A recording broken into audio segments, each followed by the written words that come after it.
მაიამიში ძალიან ბევრი საინტერესო ადგილია, ერთ-ერთი საინტერესო ადგილი არის კაფე, რომელიც არის მოწყობილი თვითმფრინავის ფიუზელაჟში. Captain, so where is our flight going today? We're going to Argentina today. Argentina. Is it Buenos Aires? Buenos Aires, yeah. On my list. It's on your list? Yes. Are you from there? I'm from Cuba, actually. Cuba. Cool.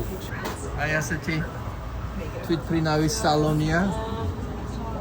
სადაც შეგიძლიათ ყავადალიოთ. ხომაგარია. გარედან ეს ყველაფერი ასე გამოიყურება.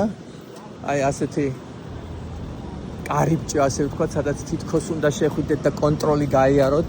პატარა მენიუ. სტიუარდესა. ჩვეულებრივი თვითმფრინავი. ხო, კაი იდეა. ისე უფრო მაგარი იქნებოდა მთელი თვითმფრინავი რომ ყოფილიყო და არა გახერხილი ნახევარზე. უკან მაიამია. ეს კვამლი საიდან იყო არ ვიცი, მაგრამ იმედია თვითმფრინავი არ იწვის. Captain, smoke coming out. What's that? It's an illusion. Illusion. I mean, when you're inside, when you're taking pictures inside and you see the smoke, you feel like you're on the... Oh. მართლა მოსვლი ამ თვითმფრინავს რაღაც ავარიული დაჯდომა და ამიტომ მხოლოდ ნაწილობრივ არის ეს თვითმფრინავი გადარჩენილი, ის ფიუზელაჟის ნაწილი არის გამოყენებული კაფესთვის.